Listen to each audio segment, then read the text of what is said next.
اچھا، اگلے مرحلے پر جانے کے لیے امریکہ کی جانب سے تو کہا جا رہا ہے، لیکن اسرائیل ابھی تیار نہیں ہے. وہ کہتا ہے کہ ہماری جتنی بھی باڈیز اس کھنڈر میں موجود ہیں پہلے وہ واپس کرو. تو یہ تو اتنا پریکٹیکل نظر نہیں آتا. دو بچے ہیں ان کی بقول، ان کی دعویٰ یہ ہے کہ صرف دو ہے، صرف دو بچے ہیں.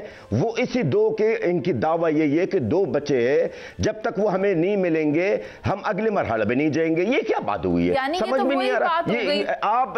آپ غزہ کا حال دیکھیں نا. ہمیں محترم ایک منٹ محترم، ہمیں یہ اسرائیل اپنے دو لاشوں کو تلاش کر رہے ہیں. اللہ کی قسم کھا کے کہتا ہوں ہمیں اپنی بچوں کا لاش ہمیں نہیں مل رہی. میں جلال الفرہ میرا نام ہے، غزہ خان یونس سکا ہوں. میرے بہن بھائی خیموں میں بیٹھے ہوئے خان یونس کے اندر ہے. ہمیں اپنے خاندان کے بچوں کا لاش نہیں مل رہے، ہمیں اپنے بچے. تو ان کی لاش کہاں سے ہمیں؟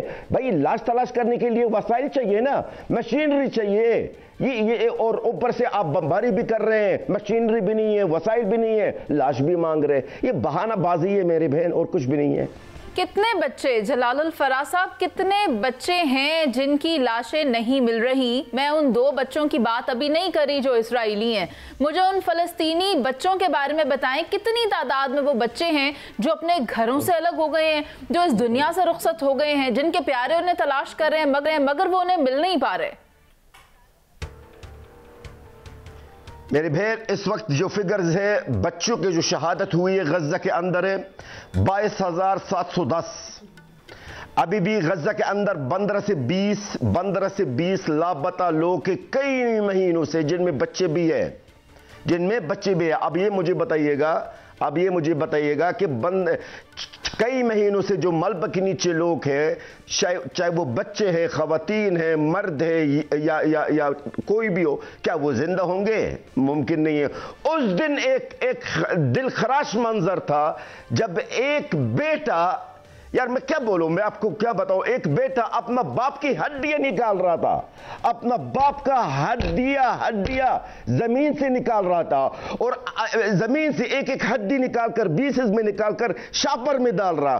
اور یہ دہشت گرد اسرائیل دہشت گرد یہ کہہ رہا کہ ہمیں جو دو لاشیں ہمیں دیں ورنہ موت مسلط رہے گا تم لوگوں کے اوپر، فلسطینی کے اوپر ہے. مجھے سمجھ میں نہیں آ رہا شکوہ کس سے کر رہا ہوں. بس انما اشکو بثی و حزنی الی اللہ. حضرت یعقوب کو جب دکھ ہوا ہے حضرت یوسف کا، تو انہوں نے فرمایا کہ انما اشکو بثی و حزنی الی اللہ. اور میں بھی کہتا ہوں کہ میں اپنا غم اور دکھ تکلیف صرف اللہ سے فریاد کرتا ہوں، باقی نہ امت مسلمہ سے مجھے میرا اور میری عوام کا فریاد ہے، نہ کسی سے ہے. جی وہ کہتے ہیں نا، میں کس کے ہاتھ میں اپنا لہو تلاش کروں، تمام شہر نے پہن رکھے ہیں دستانے. کہ یہاں پر جس کی طرف دیکھو وہ بات تو امن کی کرتا ہے لیکن سپورٹ کرنے کو تیار نہیں ہے. امریکہ گارنٹر تو بنتا ہے مگر وہ واقعی گارنٹی کیا دے سکتا ہے اسرائیل کی؟ مجھے ایسا نہیں لگتا. شہزاد حسین بٹ صاحب، آپ مجھے بتائیں، امت مسلمہ جس کے اوپر جلال الفرا صاحب کا بھی اعتماد اٹھ چکا ہے، وہ پاکستان کی جانب دیکھ رہی ہے، کیا کرے گا پاکستان؟ درست فرما رہی ہیں منیز معین صاحبہ. جلال الفرا بھائی کی بات میں نے سنی ہے، اور بالکل ایک بات جو کر رہے ہیں وہ سچ پر مبنی ہے، حقائق پر مبنی ہے، آرگومنٹ سٹرونگ ہے. لیکن تمام جو گفتگو آپ کی چل رہی ہے اس میں اگر ہم کمپائل بات کو کریں تو بات چل رہی ہے غزہ کی تعمیر نو کے حوالے سے. اس میں ریکنسٹرکشن اینڈ ریکوری کی بات آ رہی ہے. جب یہ بات آ رہی ہے تو حماس کو غیر مسلح کرنے کی شرط پر اختلاف پیدا ہو گیا ہے. اچھا، یہ جو 20 نکاتی ایجنڈے کی بات ہو رہی تھی ابھی، اس میں سے جو بھی تو بات شروع ہوئی ہے، ابھی تو نکات کھلنے ہیں، تو پہلے ہی آ کے یہ بلاک ہولڈ ہو رہا ہے، یہ چیزوں کو دب رہی ہے. کیوں دب رہی ہے؟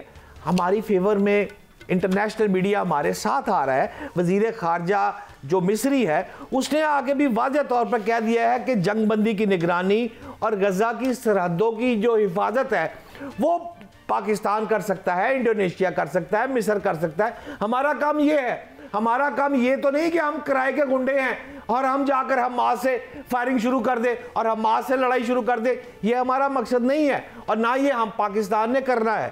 بات ہے نائب وزیر ہمارا جو وزیر اعظم ہے اسحاق ڈار صاحب، انہوں نے بھی واضح طور پہ ہی کہہ دیا ہے کہ فوج ہم غزہ امن فورس کے تحت بھیجنے کے لیے تیار ہے، لیکن اس سے پہلے اس کے ٹی آر او مینڈیٹ کو کمپائل کرنا پڑے گا نا کہ ویسے ہی فوج بھیج دے. اور آخری 4 لائنیں منیزہ صرف یہ ہے کہ جس کا نام ہے نیتن یاہو، جو وہ کر رہا ہے وہ انسانیت کے ساتھ جو تذلیل کر رہا ہے وہی سیم چیز بھارت میں مودی کر رہا ہے. مقبوضہ کشمیر میں اسی طرح بندوں کو مارا جا رہا ہے, اسی طرح کوڑے پڑ رہے ہیں. بھارت کے اندر مسلمان جو ہیں ان کا بھی یہی حال ہے. غزہ میں ہو, بھارت میں ہو, مقبوضہ کشمیر میں ہو, نتنیاہو ہو یا مودی ہو, یہ دو ایسے اشخاص ہیں جنہوں نے پوری دنیا کا امن ختم کر کے رکھ دیا. اور آپ کا جو بات تھی کہ اس کو کیسے پھر جوڑا جا سکتا ہے, کیسے ٹھیک کیا جا سکتا ہے, اور صرف ایک ہی بات ہے, اگر مسلم امہ اکٹھی ہوگی, یہ انسان جو ہیں دونوں جن کا میں نے نام لیا ہے یہ پیار کی زبان نہیں سمجھتے, ان کے ساتھ نیگوسیشن میں سمجھتا ہوں ممکن ہی نہیں ہے. اگلے 1 سال بعد بھی جلال الفراح ایسے ہی بات کر رہا ہوگا اور اسی طرح وہاں پر فائرنگ چل رہی ہوگی. یہ اس طرح نہیں ہوگا, ان کو ان کی زبان میں منیزے جواب دینا ہے. اسی لیے تو جی جلال بھائی آپ کو بات کرنا چاہتے ہیں, کریں. جی جلال صاحب. میں شہزاد بھائی کی باتوں پہ بس ایک جملہ میں کمنٹ کرنا چاہتا ہوں اگر آپ مجھے اجازت دے تو. جی جی دیکھیں, اس وقت جو آئی ایس ایف کے انٹرنیشنل فورسز بھیجنے کی جو باتیں ہو رہی ہے اور اس میں پاکستان کا بھی ذکر ہو رہا ہے, دیکھیں آج میں آپ کو بتا دوں, میں بطور ایک فلسطینی غزہ کا ہوں, غزہ کے عوام کے نام سے بات آپ کے سامنے پیش ہوں. میں غزہ کے عوام کے نام سے بات کر رہا ہوں. غزہ کے عوام کو تحفظ کی ضرورت ہے, پروٹیکشن کی ضرورت ہے, بیس کے امن کی ضرورت ہے. لہذا اگر واقعی میں یہی فورسز کو مینڈیٹ دیا جا رہا ہے کہ وہاں پر امن قائم رکھنے کے لیے, تو میں آج آپ کی توسط سے میں سب سے پہلے یہ مطالبہ کروں گا کہ ہمارے پاک فوج, معزز پاک فوج, میں ان سے ہاتھ جوڑ کے کہتا ہوں پاک فوج سے, اگر واقعی میں یہ مینڈیٹ دیا جا رہا ہے کہ میری بہن بھائیوں کے, میری خاندان, میری قوم کی تحفظ کے لیے جا رہے ہیں, تو سب سے پہلے پاک فوج چلی جائے, سب سے پہلے پاک فوج جائے. میں ان کا ساتھ جانے کے لیے تیار ہوں, کیونکہ میں کوئی پاک فوج کی خوشامد نہیں کرتا ہوں. میں ہمیشہ کہتا ہوں, نہ میں کسی سے ڈرتا ہوں, نہ میں کسی سے تنخواہ لیتا ہوں, کیونکہ اگر ہمیں بھروسہ ہے, صحیح معنوں میں اعتماد ہے, تو ہمیں اپنے بھائی پاکستانی بھائیوں پر اعتبار ہے اور اعتماد ہے. ہمیں یقین ہے کہ یہی پاک فوج اپنے بہن بھائیوں کے حفاظت کریں گے غزہ کے اندر. باقی جو دوسرے لوگ نعرہ بازی کرتے ہیں ان کو آپ چھوڑیے. آج غزہ کا بیٹا بات کر رہا ہے آپ سے, حفاظت کے لیے ہماری پاک فوج, معزز فوج, مقدس فوج بالکل جائیں غزہ, اور میں ان کے ساتھ جانے کے لیے تیار ہوں ہماری بچوں کے حفاظت کے لیے, کیونکہ میرے بچوں کی اس وقت تحفظ کی ضرورت ہے.